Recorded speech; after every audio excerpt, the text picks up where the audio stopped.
नमस्कार दोस्तों। आज की हमारी कहानी है जीने का अधिकार। आज सरिता जैसे ही अपनी नौकरी से घर वापस लौटी तो अपना बैग बिस्तर पर पटक कर सीधे रसोई घर में चली गई। काम करते करते आज फिर से वह गुस्से में भुनभुनाती जा रही थी। घर की बहू हूं तो क्या सारा काम करना मेरी ही जिम्मेदारी है। आने के बाद सासू माँ तो ऐसे महारानी बन के बैठ जाती हैं जैसे मेरी शादी से पहले उनके आसपास नौकर चाकर मंडराते रहते थे। ना जाने किस जन्म की दुश्मनी निकाल रही हैं। अरे, मुझे तो यह समझ नहीं आता कि अगर मेरे साथ घर का थोड़ा बहुत काम करवा देंगी तो कौन सा पहाड़ टूट पड़ेगा। क्या इनके हाथ पैर घिस जाएंगे। आखिर मैं भी तो इंसान हूं। नौकरी से थकी हारी आती हूं और उसके बाद रसोई के काम में लग जाती हूं। यहां तो सासू माँ को रामायण पढ़ने से फुर्सत ही नहीं है और कुछ नहीं सूझता तो सहेलियों संग टहलने निकल जाती हैं।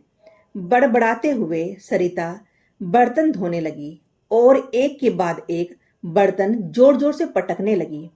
बहू के गुस्से का कारण जानकी जी भली भांति जानती थी, परंतु वह भी आखिर कितनी देर तक काम करती।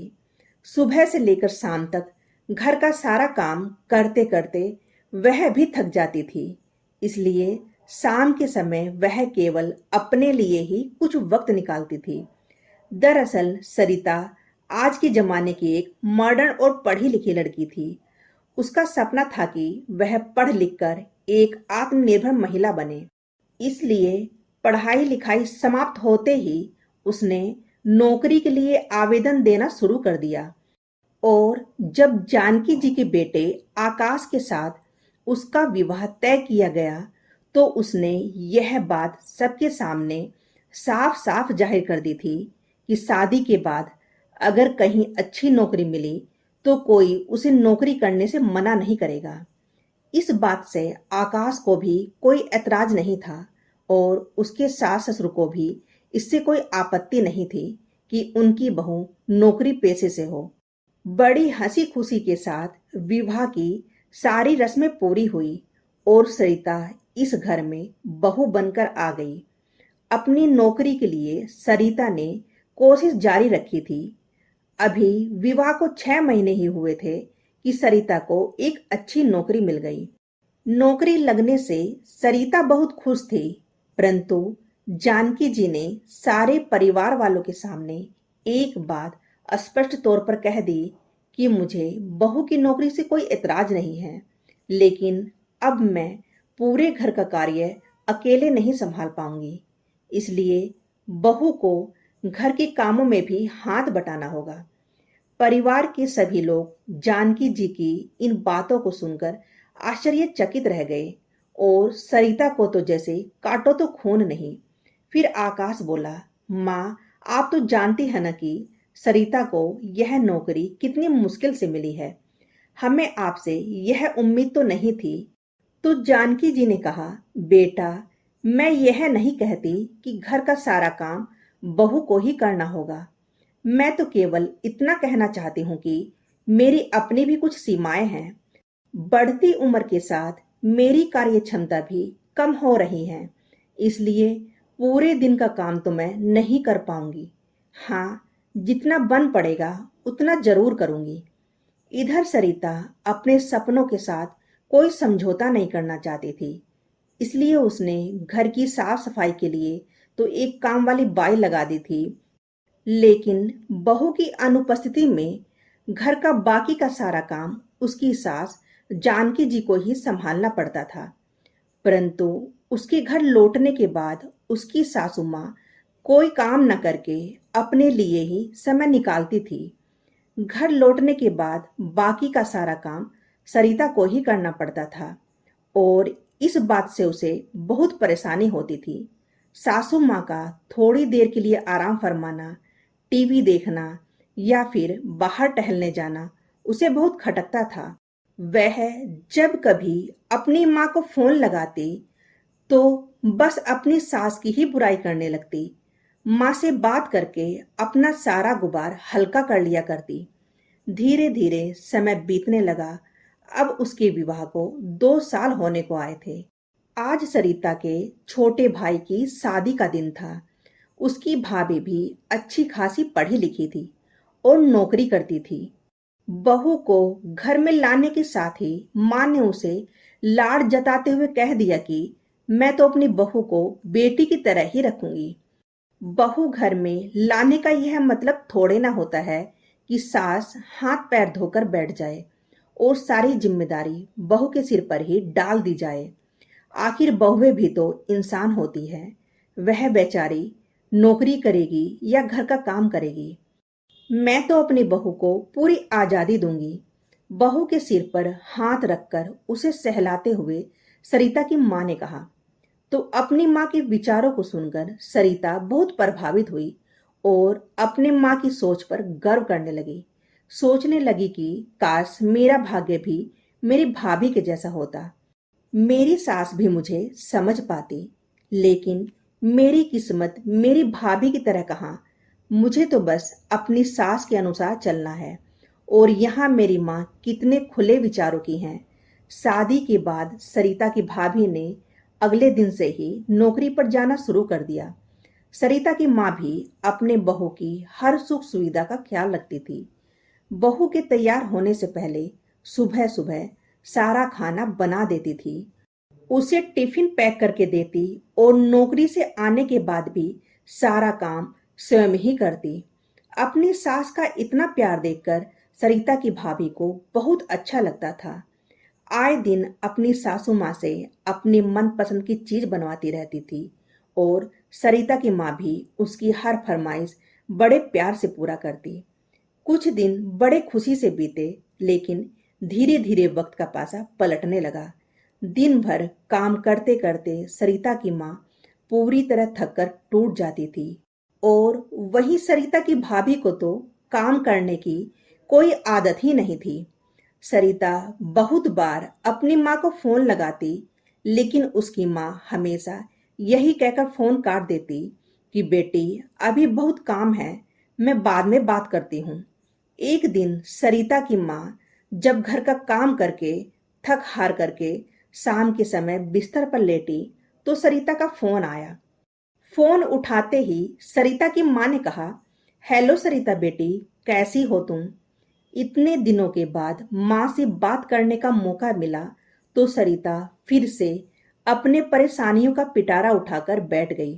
क्या बताऊं माँ, थोड़ी देर पहले ही नौकरी से थकी हुई घर लौटी हूँ और अब घर का काम भी करना पड़ेगा।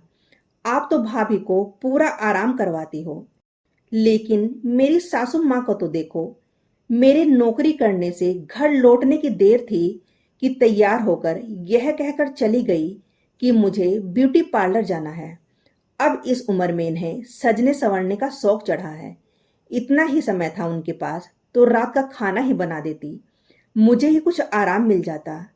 अच्छा माँ, आप तो अब मुझसे बात ही नहीं करती।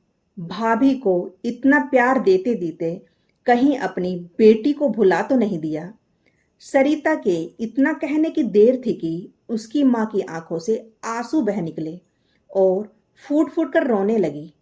माँ के रोने की आवाज सुनकर सरिता का कलेजा कांप उठा। क्या हुआ माँ, तुम क्यों रो रही हो? क्या भाभी से कोई बात हुई है? बड़े बेचैन होते हुए सरिता बोली। फिर उसकी माँ ने कहा, बेटी, मैंने तो तेरी भाभी को हमेशा अपनी बेटी की तरह ही माना था। बहू को कोई तकलीफ ना हो इसलिए दिन भर मैं ही काम में लगी रहती हूँ, लेकिन फिर भी तेरी भाभी को मेरी कोई कदर नहीं है। वह तो रसोई की तरफ देखती तक नहीं। मुझे तो ऐसा लगता है कि मैं बस इस घर में एक काम वाली बाई बनकर रह गई हूँ।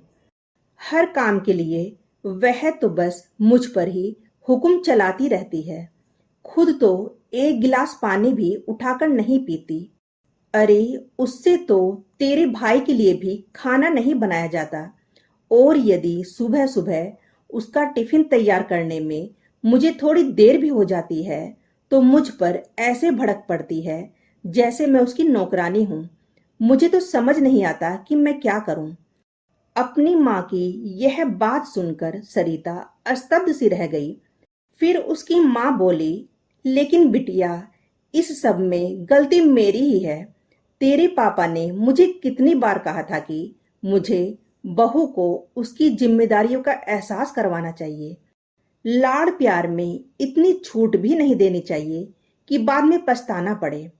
सरिता बेटी, आज मुझे एहसास हो रहा है कि तेरी सासू माँ ने सारी जिम्मेदारियां अपने सिर पर ना लेकर बहुत अच्छा काम किया था।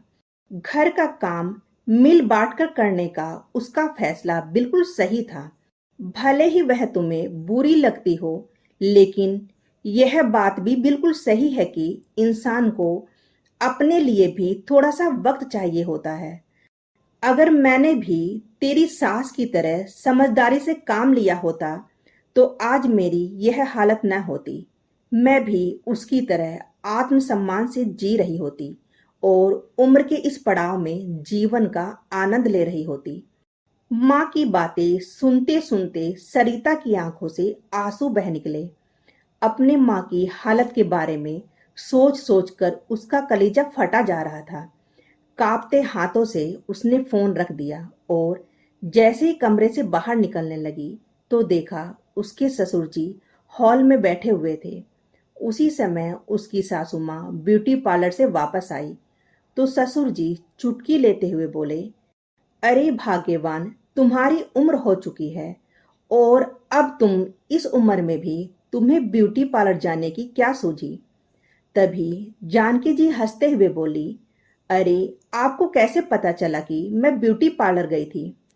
अच्छा, क्या मैं इतना भी नहीं जानता कि तुम्हारे बालों की सफेदी अचानक कहाँ गायब हो गई? अच्छा, एक बात तो बताइए जानकी जी, बुढ़ापे में सच संवर कर क्या करोगी? फिर जानकी जी मुस्कुराते हुए बोली, अजी, मेरा दिल किया तो चली गई ब्यूटी पार्लर।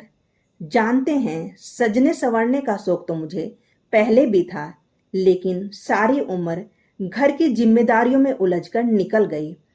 अच्छा, तो बुढ़ापे में अब अपने शौक पूरे करने चली हैं आप? उनकी पति ने फिर से उन्हें चिढ़ाते हुए कहा। तो जानकी जी बोली, किसने कहा कि बुढ़ापे में अपने शौक पूरे नहीं किए जा सकते? अरे, यही नजरिया तो बदलने की जरूरत है।